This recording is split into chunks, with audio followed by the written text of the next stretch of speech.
Today, I wanted to just really hit on something, dealing with pain. I asked my mom one day, I said, Mom, would you buy me a deck of cards? She says, Junior, I don't gamble in my house. Ain't no cards coming in my house. I said, Mom, I don't need them for gambling. I don't want them for gambling. I just need a deck of cards, Mom. My mom, for years, from the time I was 4, 5, 6, 7, 8, 9, 10, I never saw a woman take so much physical abuse than the way I've seen my mother beat me every freaking day of my life. But I can't help her because I'm not strong enough. I don't have the muscle to get these men off my mother. My mother's a very high yellow woman, and every time they hit her, she would bleed from her eyes. She would walk around for days with sunglasses on in the house. I said, Ma, I need a deck of cards. Last altercation we got in, my stepfather hit my mama so hard in the face. I called her. And I looked at him with this rage and this pain in my eyes. Like one day. And I took this deck of cards. And I couldn't live in the house, so I had to live in the garage. And after this last altercation we had with this guy, I ran to my garage and I grabbed this deck of cards. And I flipped a 7. And I started doing 7 push-ups. I flipped a 6, I did 6. I flipped a 9, I did 9. I flipped a 2, I did 2. I flipped another 9, I did 9. Until I got all the way through the deck. Jack, Queen, King worth 10. Aces, 25s, and Jokers, 50. Until I got sick and tired of what pain felt like in my gut. It didn't even matter to me no more. Because I started shuffling them all over again, and that's when I started doing the sit-ups. Because I wanted to make sure sports wasn't the reason why I started training. It was to make sure man never put his hands on my mama again. And I told my mama, no pain will ever stop me from taking care of you and my brothers and sisters.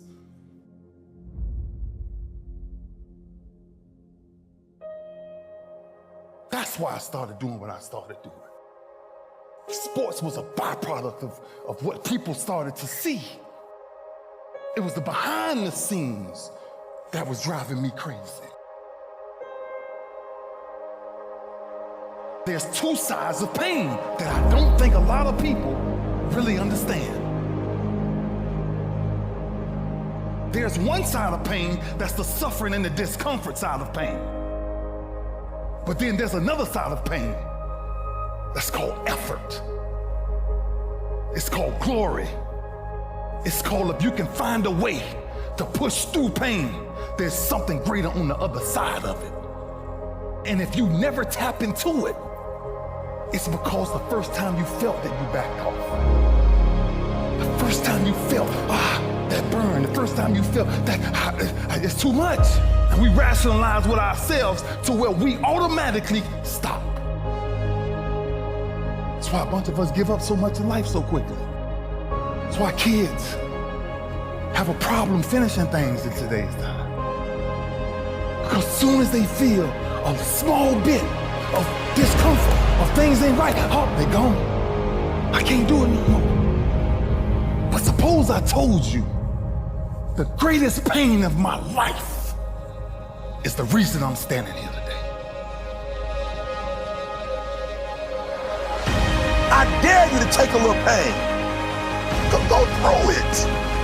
You're not gonna die because you're feeling a little pain. You ain't gonna die. At the end of pain is success. Pain is temporary. It may last for a minute, or an hour, or a day, or even a year.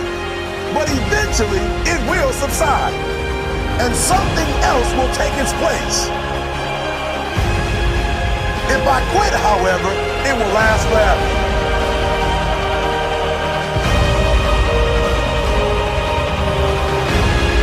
On the other side of that pain,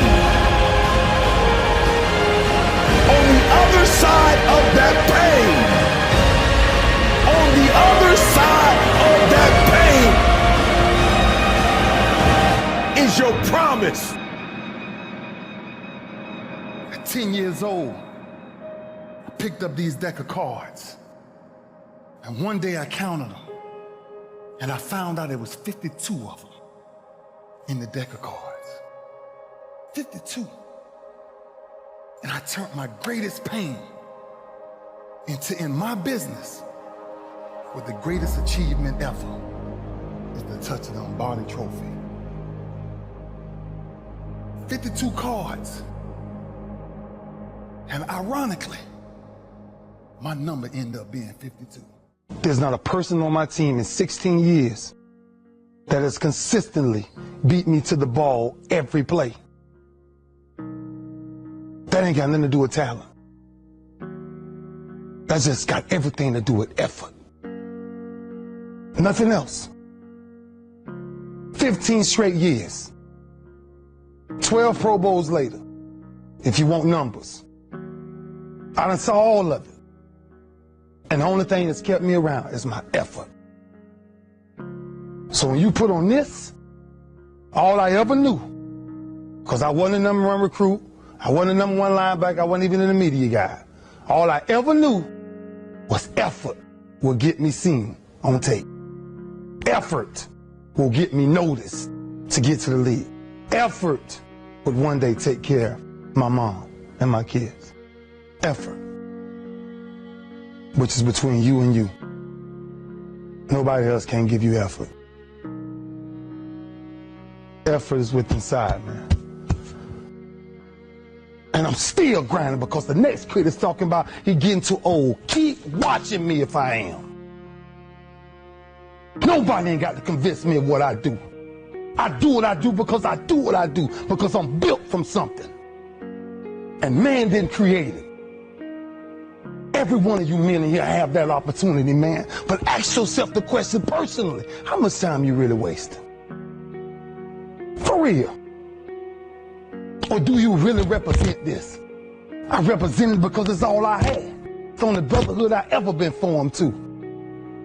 That's why when I see y'all perform on Saturdays, that is my peace. That's why I run to the hotels. I don't need to talk to nobody before my games. I just need to see what I once came from. I sat in these same chairs you guys sat in, man. I sat around the greatest athletes in the world. And then I found myself totally different because everybody was asking the question, who is this kid? I'm just sharing my story to tell y'all, every time you think somebody got it good, man, it ain't always good. Some people just make up their mind and they just grind and say the heck with it, man. Because sometimes that's all you can do. How much of our brains are we really gonna use? I use mine to tell somebody today, September 11th, when I step on the field against the Pittsburgh Steelers, if that's what God's will is, there's no other man out there willing to give up what I'm willing to give up. I said that in 1993, when I said I wanted to be the greatest Hurricane, and the only thing that I got in the middle of all of that distance is the only thing that follows work, is results. There's no other blueprint. I ain't got no other secrets to tell y'all today. I ain't come here for nothing else but to tell you, if you want to do something, work at it. You want a better relationship with God, work at it. You want to understand why pulling your pants up is important, why yes ma'am and no ma'am is important, why being in the meeting with complete silence when somebody walks in, because it's presence and essence that determines respect. That's all we talking about. The power of respect is never to disrespect. That's why I was the first one sitting down in the meeting. I ain't got nothing to say. Y'all do y'all, I'm good. I got to listen. Something out there I need to grab from it. Stepping on the same football field as you am. 1993. And I made a quote. And that some people call controversy, I call it confidence. I said that I might be the greatest player to ever walk up out of the University of Miami. I did not say that because I thought I was better than everybody else. I said that simply because I was willing to put in the work to now be back here 18 years later and tell you the only brotherhood I still have. You got to say yes to your life. You've got to say yes. Yes to my dreams. Yes to me. Yes, I can make it. Yes, I can.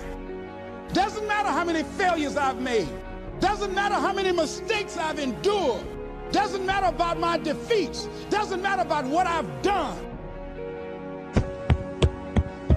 It sits on my chest in a shirt form. But the eye of that real hurricane is found in my heart. Is this where it all came from? Same path y'all walk. Same calves y'all going in. Same green tree y'all walking up and down. I had one pair of jeans in college for at least 2 years. At least 2 years. What drives you? Because I feel home. And when you're home, ain't much to say. Our work spoke for itself. That's where our swagger came from. Our swagger came from, we worked as a unit. When I came to the University of Miami, there was one mind, one set, one heartbeat. It was impossible to get to us. Because if you saw us somewhere, you saw 15 or 20 of us. Gotta stop leaving each other. Gotta stop hanging out without each other. The streets ain't chasing the same things you chasing. There's many temptations out there. Just stay focused, man. As a team, though. As a team. That's all I knew when I was here. That's what kind of kept me focused. That I finally ran into a team. And you guys have that same thing. Because this you will never die. It'll never die. So it's up to you to carry that. It's up to you to carry that. And every Sunday, every Saturday, everything is talked about. I gotta commit my very being to this thing. I gotta breathe it, I gotta eat it, I gotta sleep it. And until you get there, you'll never be successful in life.